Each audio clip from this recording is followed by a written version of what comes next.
Baik, bismillahirrahmanirrahim. Assalamualaikum warahmatullahi wabarakatuh. Sebelumnya perkenalkan, nama saya Fadilah Fajar Rahmaheda dengan ujung NIM 033. Jadi pada kesempatan kali ini saya akan menjelaskan bagaimana progres saya dalam melakukan praktek untuk tugas besar, tugas individu mengenai implementasi aljabar linear. Jadi di sini saya mengambil judul tentang pengenalan objek manusia dan hewan pada citra digital menggunakan YOLO V5. Oke, langsung saja pada penjelasannya. Untuk bagian pertama, subbab pertama, kita masuk di latar belakang. Jadi di latar belakang ini salah satu bentuk kecerdasan manusia adalah kemampuan mengenali objek di sekitarnya, baik itu manusia maupun hewan. Next, kita akan membahas lebih lanjut terkait dengan YOLO V5. YOLO atau You Only Look Once adalah algoritma deteksi objek berbasis deep learning yang bekerja sangat cepat dan efisien. Nah, dia itu menggunakan CNN atau Convolutional Neural Network untuk mendeteksi objek secara real time dalam satu kali pemrosesan gambar. Kalau saya menggunakan jurnal dari Setiadi dan Utami di tahun 2023. Menurut mereka itu YOLO itu mampu meniru cara kerja otak manusia dalam mengenali objek pada citra digital dengan cara membagi gambar ke dalam grid, lalu memprediksi posisi objek melalui bounding box dan memberikan tingkat kepercayaan dan confidence score.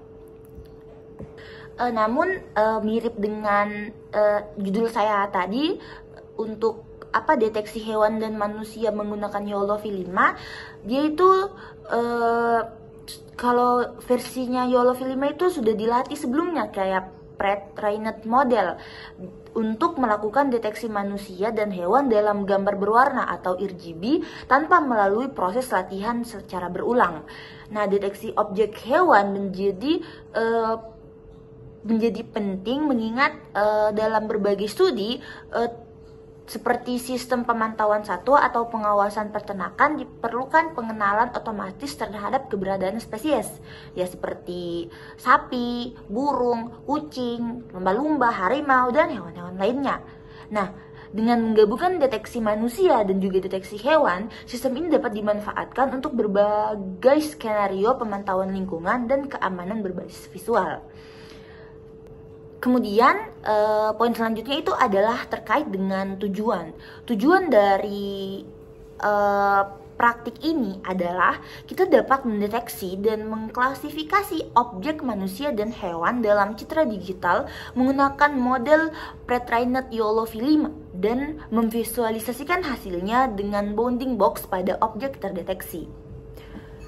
Kemudian terkait dengan alat dan teknologi yang digunakan, atau ya dikatakan kayak kan ini untuk codingan. Jadi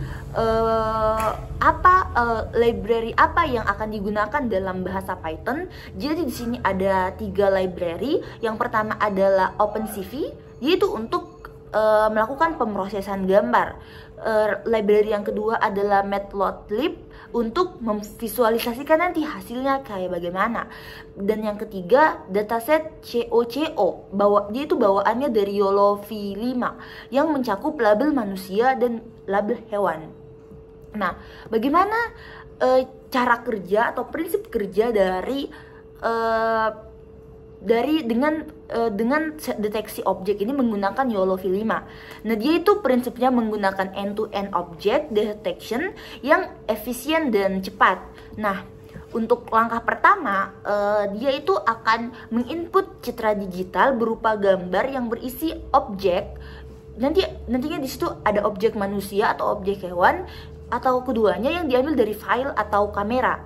Tapi di sini nanti inputnya dari file. Jadi filenya itu juga nantinya harus satu folder dengan programnya kita, program Pythonnya kita.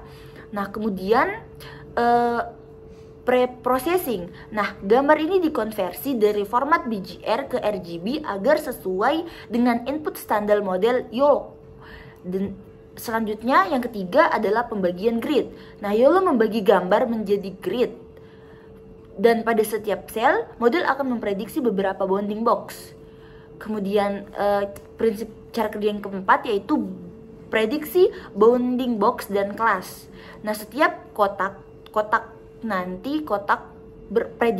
prediksi nanti itu akan berisi lokasi kotak berupa XY atau lebar tinggi, terus kemudian berupa skor keyakinan, ada skor keyakinan, berisi skor keyakinan, terus label kelas objek.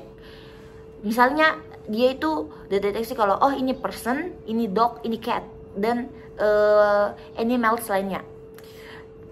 Kemudian cara kerja yang kelima adalah penyaringan hasil. Nah, prediksi dengan confidence rendah dibuang dan kotak yang tumpang tindih itu diolah dengan teknik maximum suppression atau NMS untuk memilih hasil terbaik. Nah, kemudian program akan memvisualisasikan hasil akhir berupa gambar yang menampilkan bounding box dan label objek pada area terdeteksi. Nah, di sini kita dapat lihat hasilnya. Saya menggunakan dua gambar. Yang pertama itu kita mau deteksi manusia, yang kedua kita mau deteksi hewan. Nah, output dari program Python-nya. Nah, penjelasan untuk gambar yang pertama itu dia menunjukkan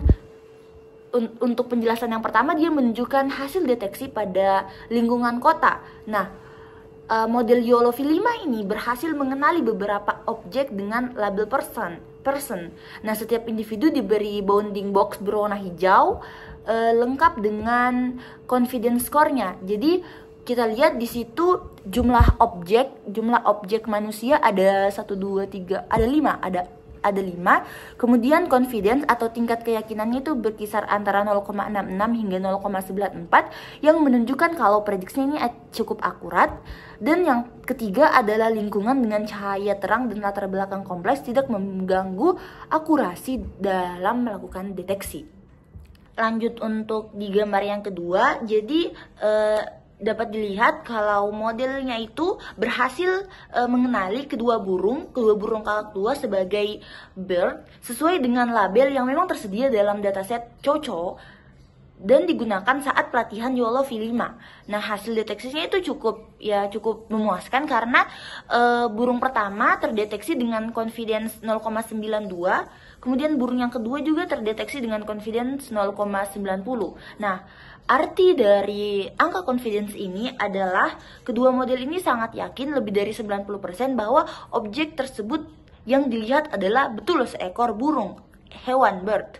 Nah, hal ini menunjukkan bahwa model pre-trained YOLO V5 itu cukup akurat dalam mengenali hewan-hewan yang memang masuk dalam daftar kelas yang sudah dikenalinya.